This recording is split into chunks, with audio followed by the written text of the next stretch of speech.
Book की आज हम लोग पढ़ेंगे चैप्टर 2 आदि ऐतिहासिक काल।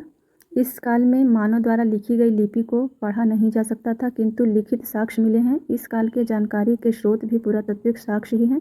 इसमें सिंधु सभ्यता को रखते हैं। तो आइए अब सिंधु सभ्यता के बारे में पढ़ते हैं। ये सभी एग्जाम के लिए काफ़ी महत्वपूर्ण है। यह सभ्यता सिंधु नदी के तट पर मिली थी, इसलिए इसे सिंधु सभ्यता कहते हैं। इसकी जानकारी के लिए पहली खुदाई हड़प्पा से हुई थी, अतः इसे हड़प्पा सभ्यता भी कहते हैं। सिंधु सभ्यता की जानकारी चार्ल्स मैसन ने 1826 ईस्वी में दिया था।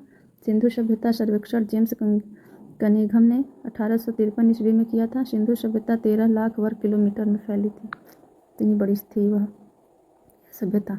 लॉर्ड कर्जन ने 1904 ईस्वी में पुरातत्व विभाग की स्थापना किया था, जिसके महानिदेशक सर जॉन मार्शल थे। सिंधु सभ्यता का नामकरण जॉन मार्शल ने किया। सिंधु सभ्यता की पहली खुदाई दयाराम साहनी ने की। सिंधु सभ्यता का आकार त्रिभुजाकार है, काफ़ी महत्वपूर्ण है क्वेश्चन। सिंधु सभ्यता विश्व की सबसे पहली शहरी सभ्यता थी। सबसे पहली शहरी सभ्यता कौन थी? सिंधु सभ्यता। इसका विकास 2500 ईसा पूर्व से 1750 ईस्वी पूर्व तक हुआ था। सिंधु सभ्यता, आइए इधर देख लेते हैं। देखिए, सिंधु सभ्यता के चारों दिशाओं के बारे में दिया गया है कि यह मांडा चिनाब नदी से उत्तर में और दक्षिण में, देखिए थोड़ा सा छोटा कर लेते हैं। दक्षिण में देखिए दैमाबाद, प्रवरा नदी, पूर्व में आलम मीरपुर हिंडन नदी और पश्चिम में सुतकांगेडोर दास्क नदी तक। इस तरीके से इतना दूर तक फैला हुआ था। इसकी पश्चिमी सीमा पाकिस्तान के सुत कांगेडोर में थी, जो दास्क नदी के तट पर थी। इसकी उत्तरी सीमा कश्मीर के मांडा में चिनाब नदी के तट पर थी। इसकी पूर्वी सीमा उत्तर प्रदेश के आलममीरपुर में थी, जो हिंडन नदी के किनारे थी। यह दत्त शर्मा के नेतृत्व में इसका उत्खनन हुआ था। इसकी दक्षिणी सीमा महाराष्ट्र के दैमाबाद के प्रवरा नदी के तट पर थी। यहाँ से धातु का एक रथ इक्का गाड़ी का प्रमाण मिला है। इक्का गाड़ी का प्रमाण जो है कहाँ मिला है? महाराष्ट्र के दैमाबाद में प्रवरा नदी के तट पर जो सभ्यता थी वहाँ से मिला है। सिंधु सभ्यता के प्रमुख स्थल और उसके उत्खनन के बारे में ये देख लेते हैं। तो हड़प्पा की खोज जो कि अब पाकिस्तान में है, उसकी किसने किया था? दयाराम साहनी और माधव स्वरूप वत्स ने 1921 ईस्वी में रावी नदी के तट पर है। दूसरा है मोहनजोदड़ो, लरकाना जिला, राखालदास बनर्जी, 1922 ईस्वी में सिंधु नदी के किनारे थी सभ्यता। कालीबंगन हनुमानगढ़ जिला, राजस्थान, भारत में है जो। अच्छा, ये हड़प्पा और मोहनजोदड़ो देखिए दोनों पाकिस्तान में है वर्तमान में। वो बीबी लाल और बीके थापर ने 1961 से 1969 के बीच किया था, जो घग्घर मतलब सरस्वती नदी के किनारे है। धौलावीरा कच्छ जिला, गुजरात में है, भारत में। रविंद्र सिंह बिष्ट ने किया था 1990 से 91 ईस्वी में। और जो है चन्होदड़ो सिंध प्रांत में है, पाकिस्तान में। गोपाल मजुमदार द्वारा इसको 1931 में खोजा गया था, जो सिंधु नदी के तट पर है। लोथल जो है अहमदाबाद जिला, गुजरात, भारत में। रंगनाथ राव द्वारा उत्खनन कार्य किया गया था लोथल का। और ये 1955 से 1962 ईस्वी तक भगवा नदी के किनारे। कोटदीजी सिंध प्रांत का खैरपुर स्थान है, जो पाकिस्तान में है। फजल अहमद खान द्वारा 1953 ईस्वी में सिंधु नदी के तट पर स्थित है यह। बनवाली हिसार जिला, रविंद्र सिंह बिष्ट, सरस्वती रंगोई, रोपड़ जिला, पंजाब, भारत। यज्ञदत्त शर्मा द्वारा 1953 से 1956 ईस्वी तक सतलज नदी के किनारे। देखिए रंगपुर है, उसे कठियावाड़ जिला, गुजरात, अहमदाबाद में रंगनाथ राव द्वारा मादर नदी के तट पर। आलम मीरपुर, मेरठ जिला, उत्तर प्रदेश, यज्ञदत्त शर्मा द्वारा 1958 ईस्वी से हिंडन नदी के किनारे। सुतकांडेगोर मकरान में समुद्र तट के किनारे। आर्य स्टाइल 1927 ईस्वी में दासमक। सुतकाहा को मकराना के समुद्र तट पर, पाकिस्तान। जॉर्ज डेल्स 1962 ईस्वी में सादीकोर नदी के तट पर। हड़प्पा को पढ़ते हैं। इसकी खुदाई दयाराम साहनी ने की। यह रावी नदी के तट पर पाकिस्तान के माउंट मोगरी जिला में स्थित है। पिग्गट में हड़प्पा और मोहनजोदड़ो को एक विस्तृत साम्राज्य की जुड़वा राजधानी कहा। यहाँ से निम्नलिखित वस्तुएं मिली हैं: कुम्हार का चाक, अन्नागार, श्रमिक आवास, मातृ देवी की मूर्ति, लकड़ी की ओखली, लकड़ी का ताबूत, RH-37 कब्रिस्तान, हाथी का कपाल, स्वास्तिक चिन्ह। चांदी का सर्वप्रथम प्रयोग हड़प्पा सभ्यता के लोगों ने ही किए थे। मोहनजोदड़ो। मोहनजोदड़ो के बारे में ये पढ़ते हैं। इसका खोज 1921 ईस्वी में, इसकी खुदाई सन 1921 ईस्वी में राखल दास बनर्जी ने की थी। यह पाकिस्तान के लरकाना जिला में स्थित है। यह सिंधु नदी के तट पर है। यह सिंधु सभ्यता का सबसे बड़ा शहर है। यहाँ मृतकों का बहुत बड़ा टीला मिला है। यहाँ से निम्नलिखित वस्तुएं मिली हैं। आइए देखते हैं क्या क्या मिला है। यहाँ से पुरोहित का आवास मिला है, घर में कुआं मिला है, विशाल स्नानागार मिला है, अन्नागार, सूती वस्त्र मिला है, स्वास्तिक चिन्ह मिला है। यहीं से सबसे चौड़ी सड़क यहाँ पे है, सभागार यहाँ मिला है, पशुपति शिव मिले हैं, कांसे की नर्तकी मिली है, तांबे का ढेर मिला है। मोहनजोदड़ो का अन्नागार सिंधु सभ्यता का सबसे बड़ा भवन या इमारत है। स्वास्तिक मुहर सर्वाधिक मोहनजोदड़ो से मिला है, से भी पढ़ लेते हैं। देखिए, स्वास्तिक मुहर जो है सर्वाधिक मोहनजोदड़ो से मिला है, जिसका निर्माण सिलखड़ी से हुआ था। मोहनजोदड़ो की खोज जो है कि 1931 ईस्वी में हुआ था। इसकी खुदाई सन 1931 ईस्वी में गोपाल मजूमदार ने की थी। यह पाकिस्तान के सिंधु नदी के तट पर स्थित है। यह एकमात्र शहर है जो दुर्ग रहित है। यही एक औद्योगिक शहर है। यहाँ से निम्नलिखित वस्तुएं मिली हैं: मेकअप सामग्रियाँ, लिपस्टिक, शीशा, मनका, गुड़िया, अलंकृत ईंट, सुई और बिल्ली का पीछा करता हुआ कुत्ता यहाँ से मिला।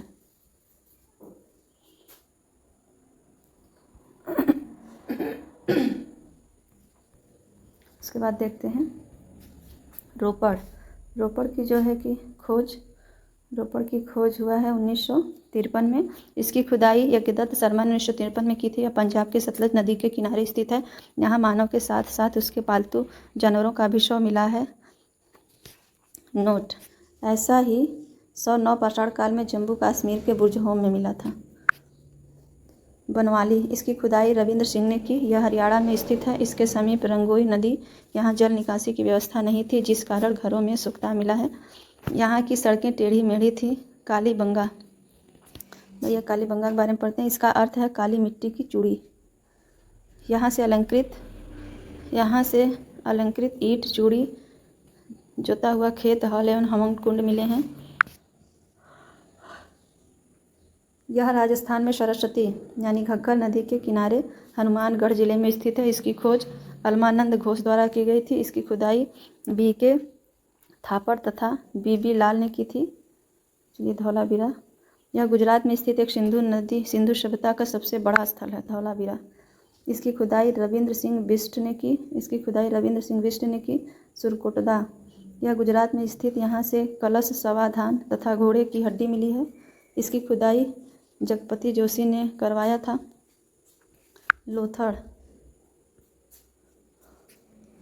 लोथड़ जो है कि भगवा, इसकी खुदाई SR राव ने भगवा नदी के किनारे अहमदाबाद गुजरात में किया। यह सिंधु सभ्यता का बंदरगाह स्थल है। यहाँ से गोदीवाड़ा का साक्ष्य मिला है। यहाँ घर के दरवाजे सड़कों की ओर खुलते थे। यहाँ फारस की मुहर मिली है, जो विदेशी व्यापार का संकेत है। सोचिए, उस जमाने में यहाँ फारस की मुहर मिली है, जो विदेशी व्यापार का संकेत है। यहाँ से युगल समाधान मिला है, जो सती प्रथा का प्रतीक है। अब रंगपुर के बारे में पढ़ लेते हैं। रंगपुर, यह गुजरात में स्थित है। यहाँ से धान की भूसी मिली है। सिंधु सभ्यता का सबसे बड़ा स्थल धौलावीरा है। गुजरात और पाकिस्तान में। भारत में सबसे बड़ा स्थल राखीगढ़ी हरियाणा में है। सिंधु सभ्यता का सबसे बड़ा शहर मोहनजोदड़ो है। कुषाण, यह हरियाणा के हिसार जिला में स्थित है। यहाँ से चांदी के 2 मुकुट मिला है। सिंधु सभ्यता की विशेषताएं: सिंधु सभ्यता की विशेषताएं ये पढ़ लेते हैं। सिंधु सभ्यता एक नगरी अर्थात शहरी सभ्यता थी। यहाँ की सड़क एक दूसरे को समकोण पर काटती थी। इस बात को याद रखिएगा, समकोण पे काटती थी तथा ये पूरब पश्चिम दिशा में थी। पूरब से पश्चिम, उत्तर से दक्षिण नहीं थी, पूरब से पश्चिम थी, जिससे हवा द्वारा सड़क स्वतः साफ हो जाती थी। वाह क्या टेक्नोलॉजी है। नलियाँ ढकी हुई थी, नलियाँ ढकी हुई थी, यानी उसको ढका गया था कि इसमें कूड़ा करकट न गिरे। अर्थव्यवस्था का मुख्य आधार कृषि था। मुख्य आधार उस समय क्या था? कृषि था। इसका व्यापार विदेशों से होता था। वस्तुओं का आयात, देखिए सोना अफगानिस्तान, इराक, कर्नाटक किस प्रदेश से वस्तुओं का आयात होता था? चांदी अफगानिस्तान ईरान से, तांबा बलूचिस्तान खेगड़ी ओमान से, टिन इराक अफगानिस्तान से, गोमेद सौराष्ट्र से, लाजवर्द मेसोपोटामिया से, सीसा ईरान से। सिंधु सभ्यता का समाज 4 वर्गों में बटा था। ये 4 वर्ग कौन कौन थे? तो विद्वान, योद्धा, व्यापारी एवं शिल्पकार और चौथा जो थे वो श्रमिक। इनका समाज मात्र सत्तात्मक था। इनका जो समाज था वो कैसा था? मात्र सत्तात्मक। इनकी लिपि भाव चित्रात्मक थी, जिसे पढ़ा नहीं गया। इस लिपि को दाएं से बाएं की ओर लिखी जाती थी। अच्छा, दाएं से बाएं की ओर, और हम लोग जो भी लिखते हैं बाएं से दाएं की ओर। इनकी जो लिखी गई थी लिपि वह दाएं से बाएं की ओर लिखी गई थी। इनके मुहरों पर सर्वाधिक एक सींग वाले जानवर का चित्र था। इनके जो मुहर थे उस पर एक सींग वाले जानवर का चित्र था। इनके मुहरों पर गाय तथा सिंह का चित्र नहीं मिला। हड़प्पा सभ्यता के मुहरों पर सेलखड़ी का मुख्य रूप से किया गया था चित्रण। और सिंधु घाटी सभ्यता के लोग लोहे से परिचित नहीं थे। यहाँ माप तौल के लिए न्यूनतम वाट 16 kg का था, किलोग्राम। सिंधु सभ्यता के लोग युद्ध या तलवार से परिचित नहीं थे। सिंधु सभ्यता में मिट्टी के बर्तन में लाल रंग का प्रयोग होता था। सिंधुवासी विश्व में कपास के प्रथम उत्पादक थे। सिंधु सभ्यता के विनाश का सबसे बड़ा कारण बाढ़ को माना जाता है। सिंधु सभ्यता के विनाश का कारण बाढ़ को माना जाता है। सिंधु सभ्यता के लोग कृषि भी करते थे, पशुपालन भी करते थे, परंतु उनका मुख्य व्यवसाय व्यापार था। सिंधु सभ्यता के पतन का क्या कारण था? कुछ विद्वान सब लोग अपना अपना राय अलग अलग दिए हैं। देखिए, जो गार्डन चाइल्ड्स एवं व्हीलर था वह बोला बाह्य एवं आर्यों के आक्रमण द्वारा हुआ था। एकदम बकवास है। जॉन मार्शल, अर्नेस्ट एवं SR राव ने बताया बाढ़ द्वारा, जो कि बिल्कुल सही है, यही होना ही चाहिए, ऐसा ही हुआ होगा। RL स्टेइन, अमलानंद घोष ने जलवायु परिवर्तन बोला। साहनी ने बोला भूतात्विक परिवर्तन, जल प्लावन। जॉन मार्शल प्रशासनिक शिथिलता। KUR कनेडी ने प्राकृतिक आपदा, मलेरिया, महामारी आदि बोला। जॉन मार्शल ने बोला प्रशासनिक शिथिलता। MR साहनी ने बोला भूतात्विक परिवर्तन। और RL स्टेइन, अरमानंद घोष ने बोला जलवायु परिवर्तन। आगे देखते हैं मेसोपोटामिया की सभ्यता। इसका विकास इराक में टिग्रिस एवं यूफ्रेट्स नदी, दजला, फरात नदियों के मध्य हुआ। यहाँ की मिट्टी अत्यधिक उपजाऊ थी। यह सभ्यता ग्रामीण थी। इसकी अर्थव्यवस्था का मुख्य आधार कृषि था। इस समय के मंदिरों को जिगुरद कहा जाता है। मेसोपोटामिया की सभ्यता के 4 भाग थे। कौन कौन से 4 भाग थे? देखिए, सुमेरियन सभ्यता, बेबीलोन की सभ्यता, सीरिया की सभ्यता, कैल्डिया की सभ्यता। झूलता हुआ बगीचा बेबीलोन में स्थित है। सिकंदर ने सभ्यता का विनाश कर दिया और इसके स्थान पर ग्रीक सभ्यता को थोप दिया।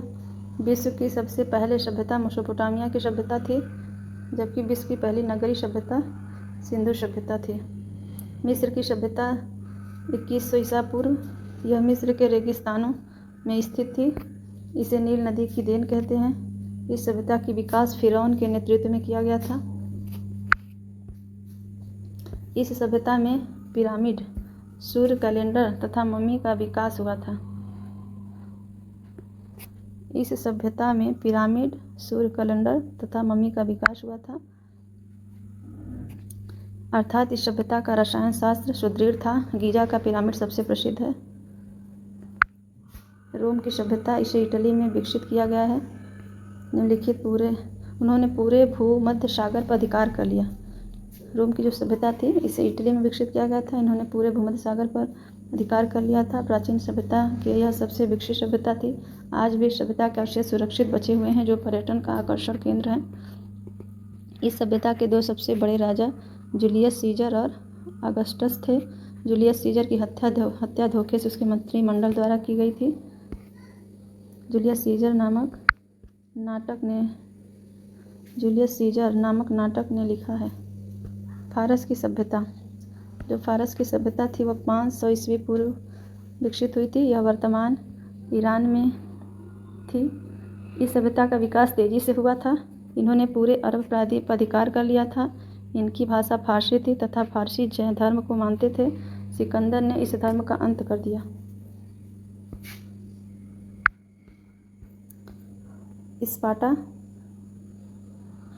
स्पार्टा अपने बहादुर सैनिकों के लिए विख्यात है। यह ग्रीस के पास का एक छोटा सा क्षेत्र था। स्पार्टा के मात्र 300 सैनिक ने लियोनाइड्स के नेतृत्व में ग्रीस के 20,000 सैनिकों को मात दे दी थी। ग्रीस की विशाल सेना का नेतृत्व जरकसीज कर रहा था। जरकसीज ने धोखे से स्पार्टा को हरा दिया। नील नदी की सभ्यता, यह चीन में 5000 ईसा पूर्व विकसित हुई थी। वांगहो नदी के तट पर इसका विकास था। यह सभ्यता अपने उपजाऊ भूमि के लिए प्रसिद्ध थी। हड़प्पा सभ्यता में कौन सी दो प्रमुख खाद्य पाई गई है? गेहूं और जौ। स्वतंत्रता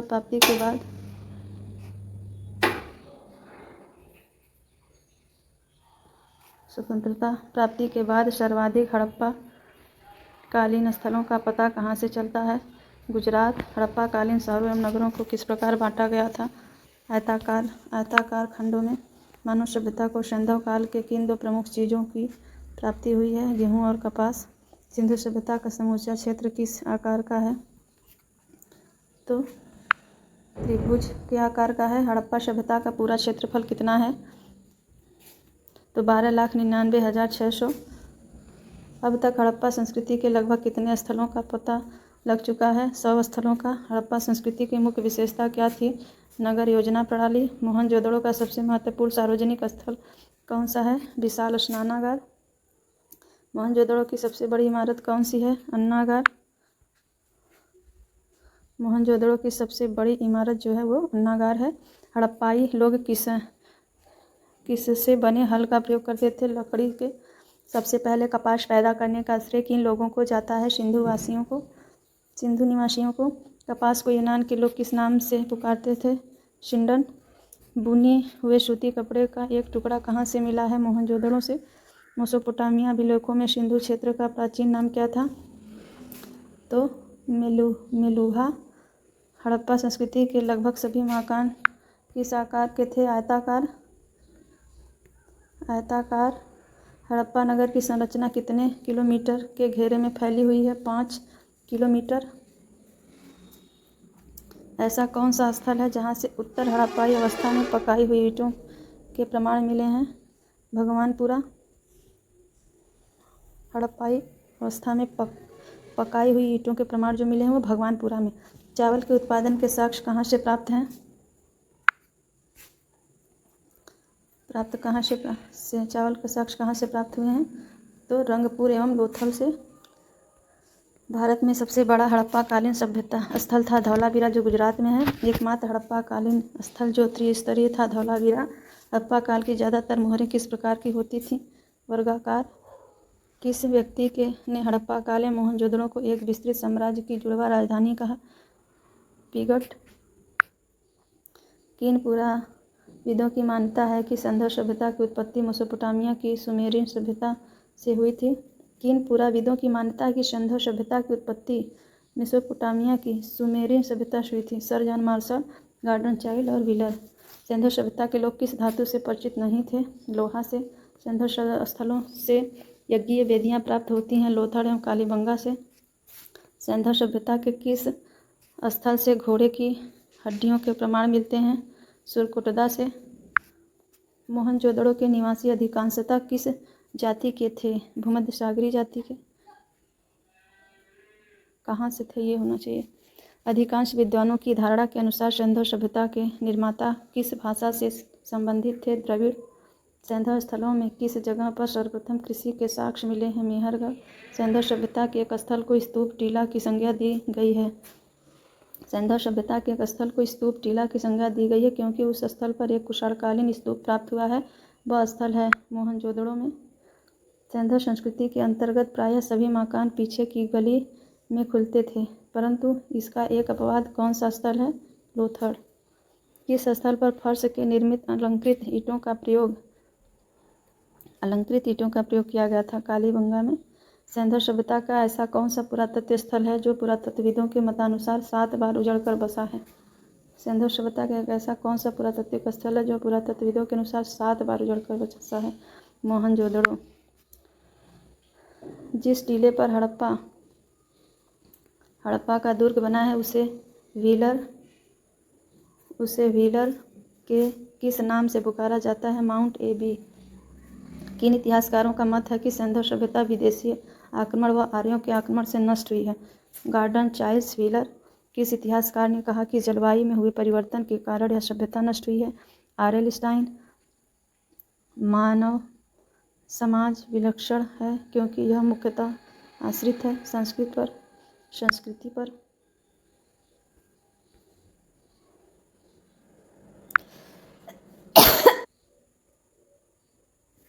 सिंधु घाटी सभ्यता को आर्यों से पूर्व रखे जाने का महत्वपूर्ण कारण है वेदभांड। भारतीय पुरातत्व सर्वेक्षण विभाग के महानिदेशक सर जॉन मार्शल के निर्देशन में राय बहादुर दयाराम साहनी ने पंजाब वर्तमान सर्वेक्षण विभाग के महानिदेशक सर जॉन मार्शल के निर्देशन में राय बहादुर दयाराम साहनी ने पंजाब वर्तमान पाकिस्तान के मांटमोगरी जिले में रावी नदी के तट पर स्थित हड़प्पा का अन्वेषण किया सन 1921 ईस्वी में। सर जॉन मार्शल ने सर्वप्रथम इसे नाम दिया सिंधु सभ्यता का। रंगपुर जहां हड़प्पा की समकालीन सभ्यता थी वह सौराष्ट्र गुजरात में है। दधोरी एक पर्वतीय हड़प्पी पुरास्थल है पंजाब का। सिंधु घाटी सभ्यता का पतन नगर था लोथड़। सिंधु घाटी के लोग विश्वास करते थे मातृशक्ति में। चंदूहड़ों के उत्खनन का निर्देशन किया था J.H. मैके ने। हड़प्पा का उत्खनन करने वाला प्रथम पुरातत्वविद जो इसके महत्व को नहीं समझ पाया था। एक अनिगम हाथी दांत का पैमाना हड़प्पी संदर्भ में मिला लोथड़ से। हड़प्पन स्थल सनौली के अभी हाल में उत्खनन से प्राप्त हुआ है मानव शवाधान। जिस पशु के अवशेष सिंधु घाटी सभ्यता में प्राप्त नहीं हुए हैं वे शेर तथा गाय हैं। वह सभ्यता जो नील नदी के तट पर पनपी मिस्र की सभ्यता है। वीडियो देखने के लिए धन्यवाद दोस्तों। वीडियो अगर पसंद आए तो चैनल को सब्सक्राइब करें, लाइक करें, शेयर करें और कमेंट करना ना भूलें कि आपको किस टॉपिक पे वीडियो चाहिए। धन्यवाद।